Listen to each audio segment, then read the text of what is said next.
Hello दोस्तों, welcome back to my YouTube channel maths plaza. दोस्तों, आज मैं इस वीडियो में Bihar board class 10th crash course के तहत सोशल साइंस का जो एक पेपर है वो है अर्थशास्त्र और उसको इंग्लिश में इकोनॉमिक्स कहते हैं। तो इससे पहले हम लोग भूगोल, इतिहास, आपदा प्रबंधन इन सभी पेपर का मोस्ट वीवीआई क्वेश्चन कर चुके हैं। तो आज हम लोग करने वाले हैं अर्थशास्त्र इकोनॉमिक्स से कुछ रिलेटेड वीवीआई क्वेश्चन देखने वाले हैं और ये आपके सोशल साइंस एग्जाम में पूछा जाता है। सामाजिक विज्ञान के अंतर्गत ये पेपर आता है। ये हमारा लेक्चर फर्स्ट है। लेक्चर कौन है? फर्स्ट है। तो इसका पहला क्वेश्चन हम देखेंगे कि पहला क्वेश्चन दिया गया है वो है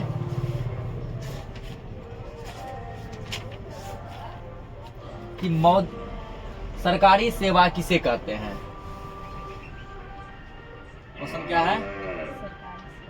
सरकारी सेवा किसे कहते हैं?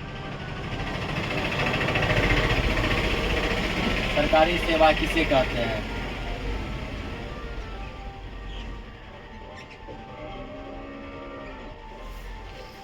तो और इसको समझते हैं सरकारी सेवा क्या है।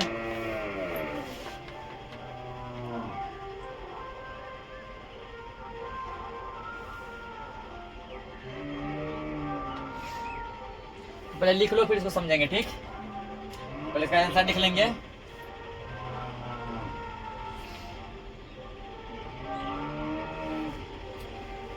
क्या लिखेंगे? सरकारी सेवा का अभिप्राय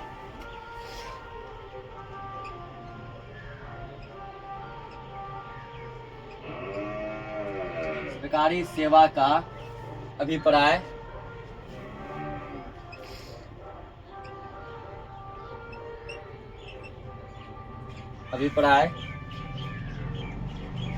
राज्य अथवा राज्य द्वारा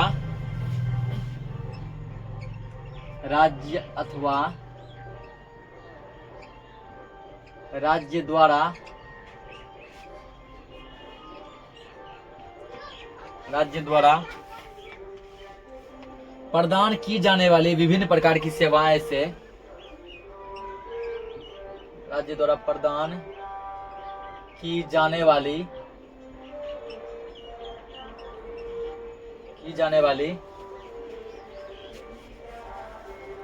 विभिन्न प्रकार की सेवाओं से है।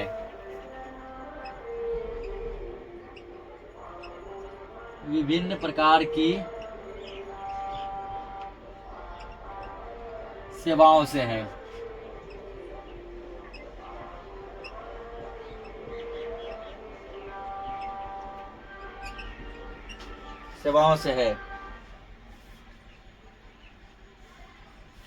जिनमें सुरक्षा एवं प्रशासनिक सेवाएं तथा सार्वजनिक सेवाएं सर्वाधिक महत्वपूर्ण हैं। जिनमें सुरक्षा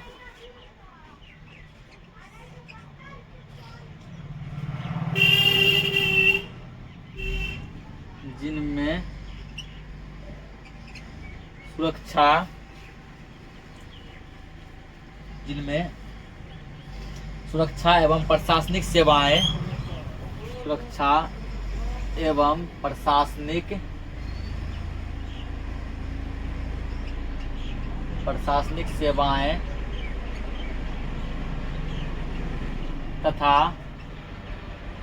सार्वजनिक सेवाएं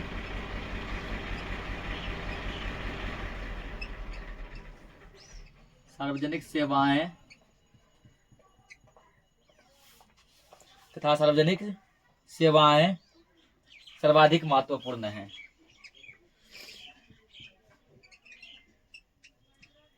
महत्वपूर्ण हैं।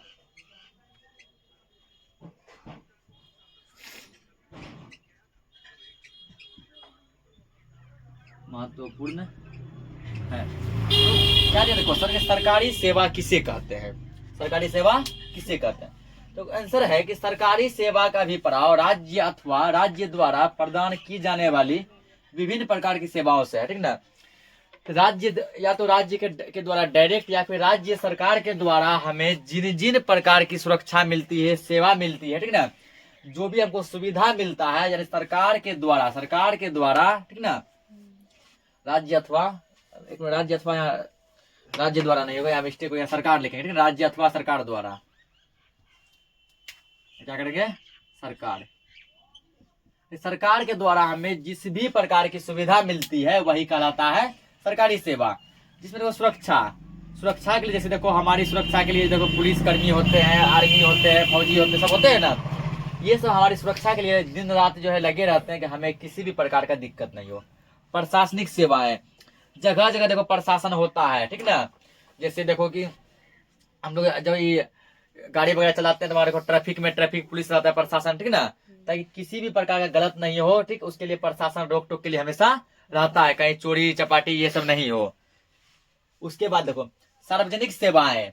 सार्वजनिक सेवा कहने का मतलब जैसे रेल हो गया, जलापूर्ति यानी पानी मिलता है, विद्युत उत्पादन, ठीक ना, स्कूल, अस्पताल, ये सब सार्वजनिक सेवा। सार्वजनिक सेवा जो सभी के लिए होता है, रेल सभी के लिए है, स्कूल हो गया, अस्पताल, पानी, बिजली, ये सब किसके लिए है?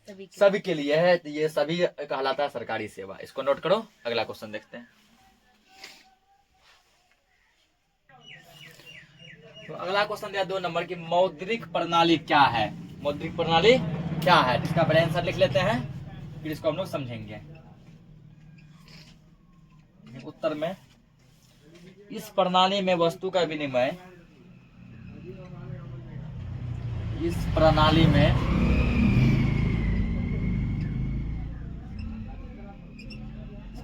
वस्तु का विनिमय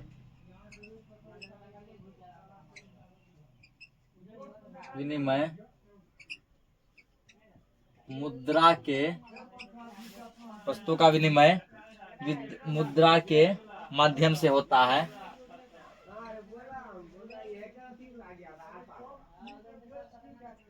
मुद्रा के माध्यम से होता है, ठीक। इसका लिखना है, वस्तु का मूल्य मुद्रा के रूप में व्यक्त किया जाता है। वस्तु का मूल्य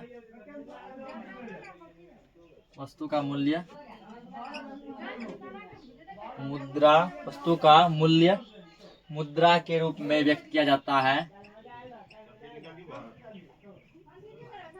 रूप में व्यक्त किया जाता है।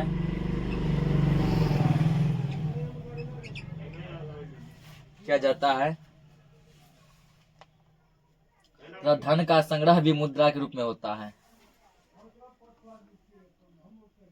तथा धन का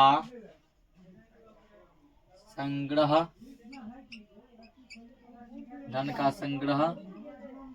भी मुद्रा के रूप में होता है।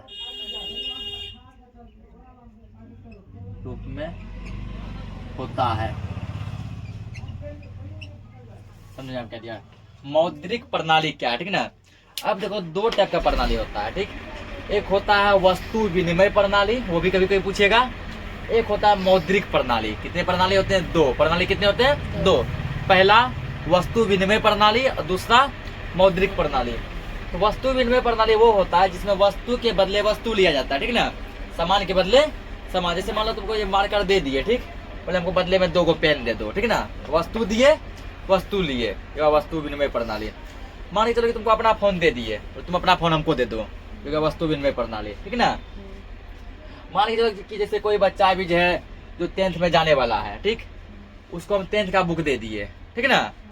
और उससे क्या किया, हम 11th का बुक ले लिए कि हम लोग 10th के बाद 11th में जाएंगे। उसके जो भैया सब जो 11th का बुक पढ़े होंगे उसको 10th का बुक दे दिए, 11th का बुक ले लिए। ये सब वस्तु विनिमय प्रणाली, ठीक ना। वस्तु के बदले वस्तु का लेन देन। यहाँ पूछा गया मौद्रिक प्रणाली। मौद्रिक प्रणाली का मतलब हुआ कि जैसे वस्तु लिए पैसा दिए, ठीक ना। वस्तु दिए पैसा, मतलब वस्तु लिए पैसा दिए। पैसा को हम कहते हैं मुद्रा। क्या बोलते हैं? मुद्रा। वही इस प्रणाली में वस्तु का विनिमय मुद्रा के माध्यम से होता है। विनिमय मतलब खरीदना। 2 केजी चीनी लिए तो पैसा दिए, ठीक ना। किताब खरीदे पैसा दिए। मार्कर खरीदे, क्या दिए? पैसा। ये है मौद्रिक प्रणाली। वस्तु का मूल्य मुद्रा के रूप में व्यक्त किया जाता है। वस्तु का दाम ये बताता है कि मुद्रा, ठीक ना, इसका इतना रुपया दाम है, उतना रुपया दाम है, ठीक। धन यानी कि धन जो पैसा जो जमा होता है वो भी मुद्रा के रूप में जमा होता है। और वस्तु विनिमय प्रणाली में जो क्या होगा, तो वस्तु का कीमत बताएगा वस्तु के बदले। पूछेगा कि इसका क्या थी है, मार्कर का कितना प्राइस है, बोलेगा 2 पेन दे दो, ले जाओ। वो वस्तु विनिमय या मौद्रिक। इसको नोट करो। अगला क्वेश्चन देखते हैं। तो अगला जो क्वेश्चन है वो है कि बहुराष्ट्रीय कंपनी किसे कहते हैं। बहुराष्ट्रीय कंपनी किसे कहते हैं। हम देखो कंपनियां दो टाइप का होता है, एक राष्ट्रीय और एक बहुराष्ट्रीय। राष्ट्रीय कंपनी वो कंपनी होता है जो केवल अपने ही देश में चलता है। जैसे अपना देश भारत है, वो केवल भारत में ही चलेगा, भारत से बाहर किसी भी देश में, ठीक ना, चाहे नेपाल, अमेरिका, जर्मनी, जापान, कहीं भी वो नहीं चलेगा, ठीक। और बहुराष्ट्रीय कंपनी वो कंपनी होता है जो कि लगभग सभी देशों में चले, बहुत सारे देश में चले, मतलब भारत, नेपाल, चीन, पाकिस्तान, श्रीलंका, सब देश में चलेगा, ठीक ना। जो लगभग देशों में चलाई जाती है ऐसे कंपनी को क्या कहते हैं, बहुराष्ट्रीय कंपनी। तो आप पहले लिखते हैं फिर और समझेंगे। उत्तर, बहुराष्ट्रीय कंपनी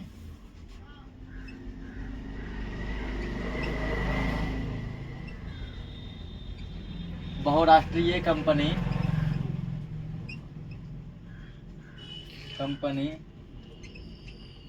एक विश्वव्यापी उद्यम है। एक विश्वव्यापी उद्यम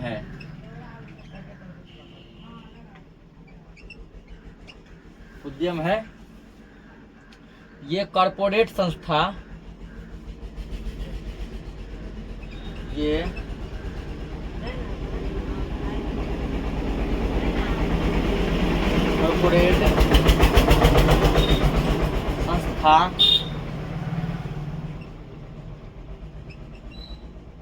कॉरपोरेट संस्था एक से अधिक देशों में उत्पादन के संसाधनों, कॉरपोरेट संस्था एक से अधिक देशों में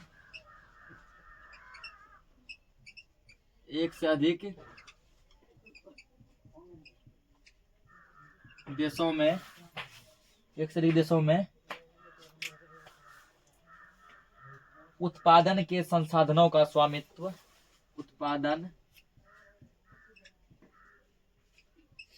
के संसाधनों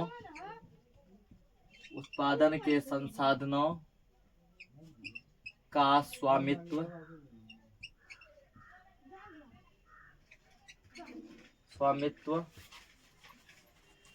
उत्पादन के संसाधनों स्वामित्व एवं नियंत्रण रखती है।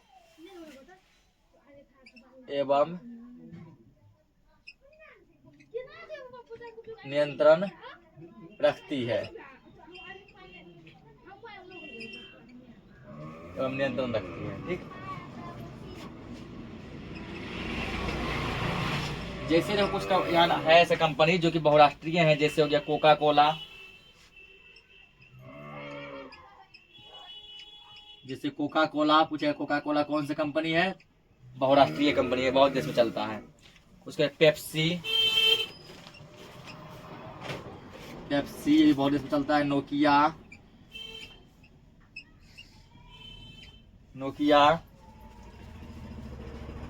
ठीक ना, टाटा मोटर्स, ये सब बहुत हो गया। टाटा मोटर्स,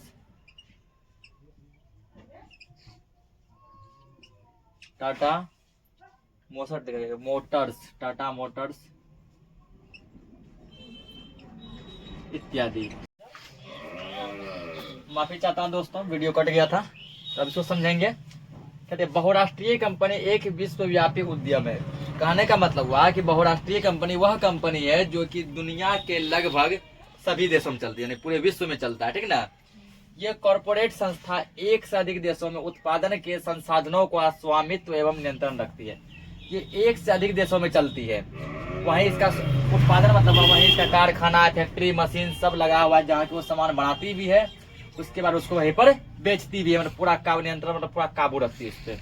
जैसे Coca Cola, Pepsi, Nokia, Tata Motors, Toyota, Samsung, ये सब ऐसी कंपनियां हैं जो कि बहुराष्ट्रीय है, जो लगभग सभी देशों में चलती है। इसको नोट करो। अगला क्वेश्चन देखते हैं।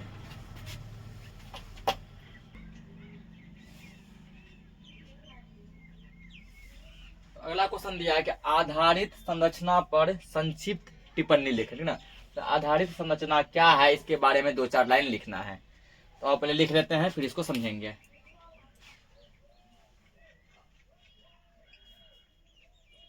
उत्तर। हाँ, आधारित संरचना का अभिप्राय, आधारित संरचना का अभिप्राय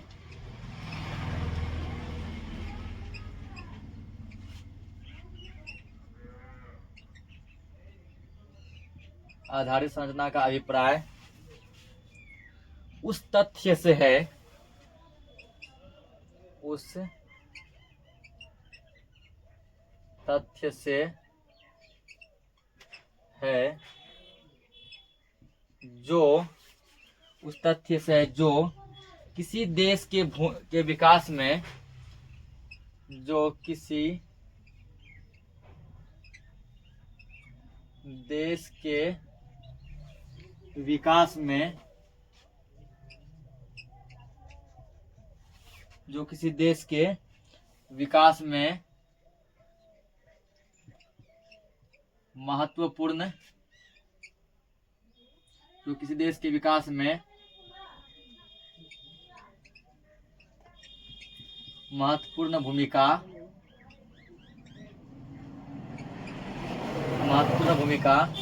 अदा करती है, महत्वपूर्ण भूमिका अदा करती है।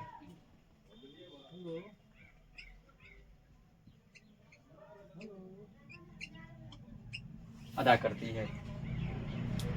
आधारित संरचना के अंतर्गत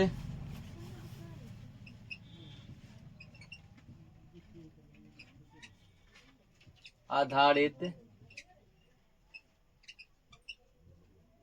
संरचना के अंतर्गत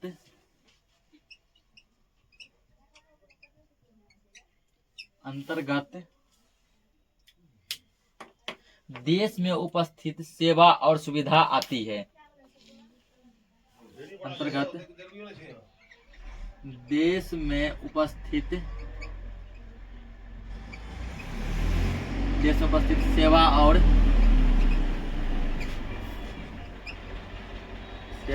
सुविधा आती है, सुविधा आती है। जैसे इसका हो गया ऊर्जा, परिवहन, उद्योग, ऊर्जा, परिवहन, उद्योग,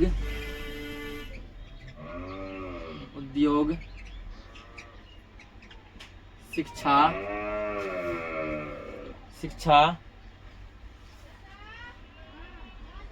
बैंकिंग प्रणाली,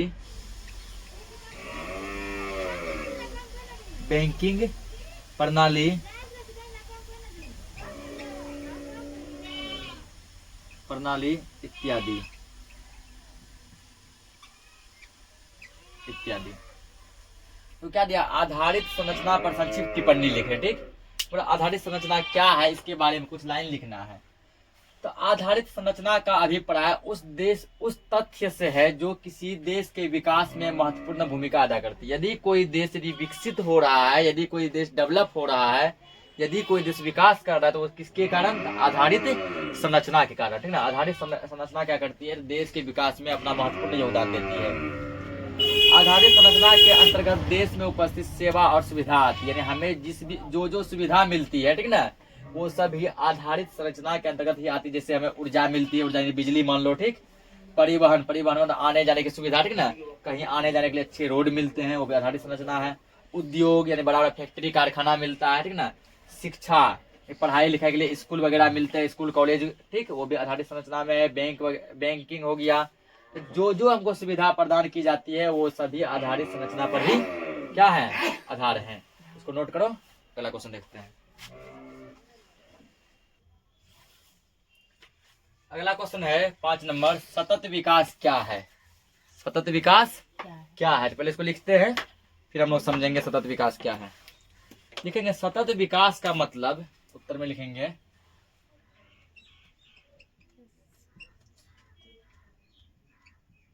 सतत विकास का मतलब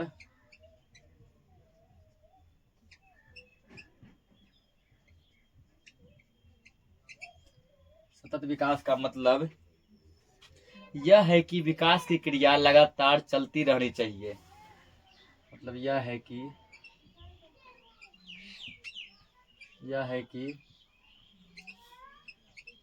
विकास की क्रिया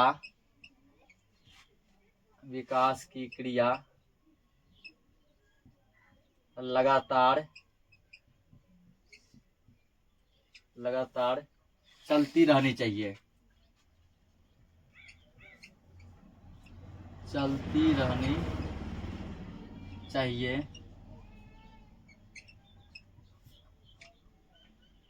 लगातार चलती रहनी चाहिए ताकि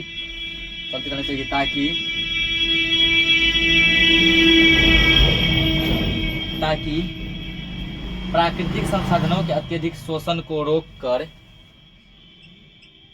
प्राकृतिक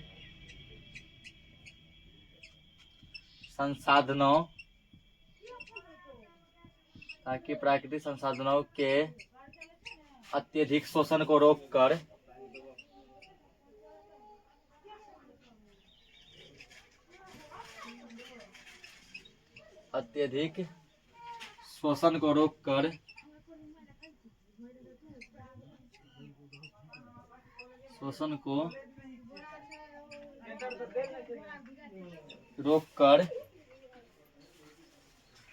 रोककर तथा प्रदूषण को कम कर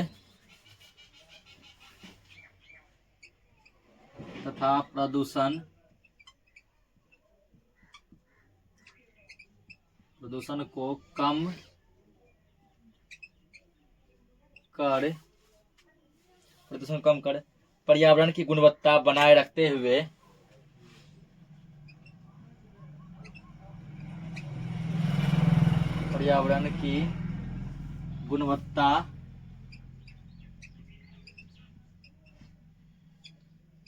बनाए रखने के लिए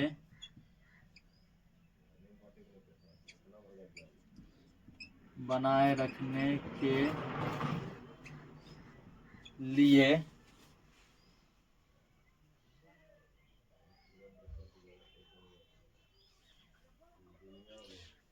रखते हुए कर दो, बनाए रखते हुए तब सेंटेंस बनेगा। बनाए रखते हुए वर्तमान एवं भावी दोनों पीढ़ियों को विकास का लाभ प्राप्त हो सके। वर्तमान एवं भावी दोनों पीढ़ियों को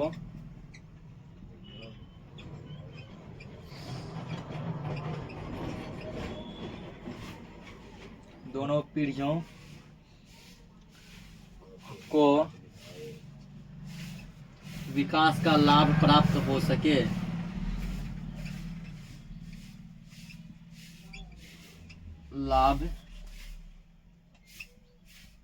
प्राप्त हो सके। तो क्या दिया? सतत विकास क्या है? ठीक ना। सतत विकास का मतलब यह है कि विकास की क्रिया लगातार चलती रहनी चाहिए।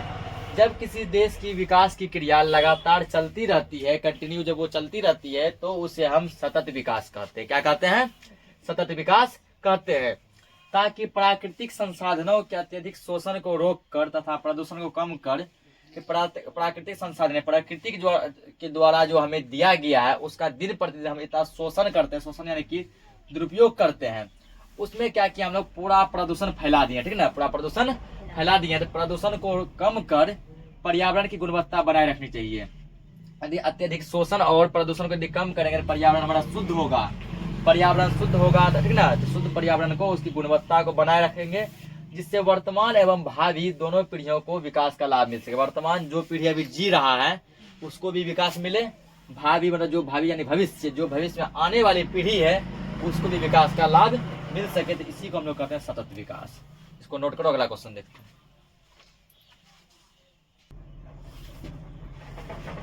अगला क्वेश्चन दिया है, मानव विकास सूचकांक के घटक बताइए। मानव विकास सूचकांक के कौन कौन से घटक हैं उसको बताना है। आंसर लिखेंगे इसका, मानव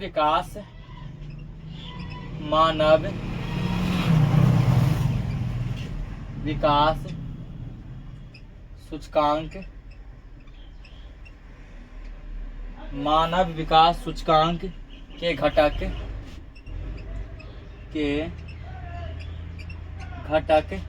इस प्रकार हैं।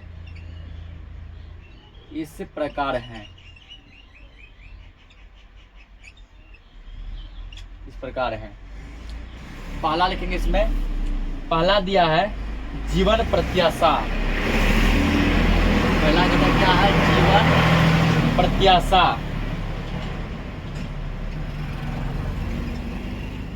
जीवन प्रत्याशा।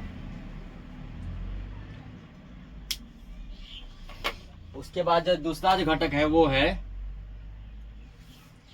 तो जीवन प्रत्याशा का मतलब हुआ कि प्रति व्यक्ति द्वारा जीने की अधिकतम आयु अपेक्षित है, इसलिए जीने की अधिकतम आयु कितनी हो सकती है वो उसमें अपेक्षित है। दूसरा दिया सकल नामांकन अनुपात। सकल नामांकन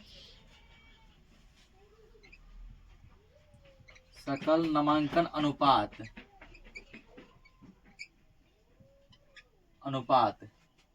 और तीसरा जो दिया है वो है सकल नामांकन अनुपात का मतलब जैसे इसमें प्राथमिक स्कूल हो गया 1 से 5 तक, है ना। उसके बाद मिडिल स्कूल यानी कि मध्य विद्यालय हो गया 1 से 8 तक।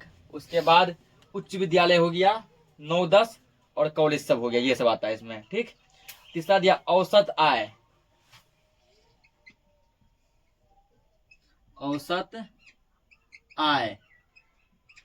औसत आय का मतलब हो गया किसी देश की कुल आय को कुल जनसंख्या से विभाजित करना। कोई भी देश एक साल में जितना कमाया, ठीक ना, उसमें उस देश में कितना आदमी इससे भाग देता है, कि उस देश में जितना आदमी है उससे भाग लगा दो, वो देश जितना कमाया। उसके कमाई में उस देश के जनसंख्या से भाग लगाने पर जो आय प्राप्त होता है उसको कहते हैं औसत आय। चौथा जो पॉइंट है उसमें दिया है लिंगानुपात।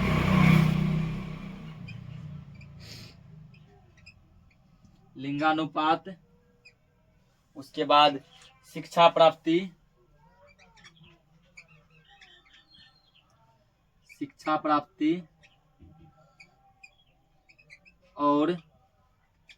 और शुद्ध पेयजल।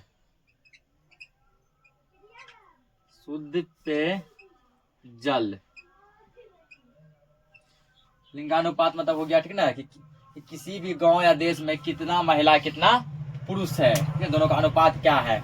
शिक्षा यानी पढ़ाई लिखाई, और शुद्ध पेयजल यानी प्योर पीने का पानी। ये सब क्या है, किसके घटक हैं, इसको नोट करो। अगला क्वेश्चन देखते हैं। अगला क्वेश्चन क्या दिया है, उपभोक्ता संरक्षण अधिनियम के अंतर्गत उपभोक्ता के 4 अधिकारकों को बताएं कि उपभोक्ता के कौन कौन से अधिकार हैं तो बहुत अधिकार, उनमें से 4 अधिकार को पूछा गया है। लिखेंगे उपभोक्ता के 4 अधिकार निम्न हैं।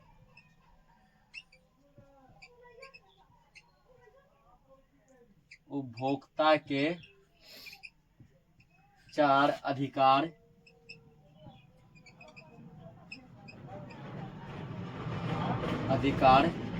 निम्न है।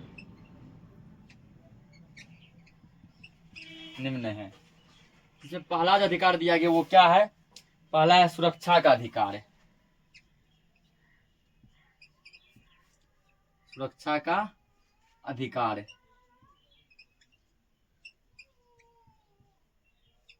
और दूसरा दिया गया है, दूसरा है चयन का अधिकार। चयन का अधिकार।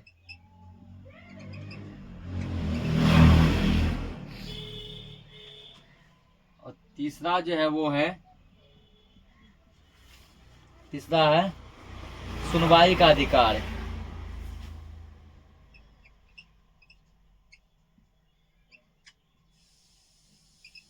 सुनवाई का अधिकार।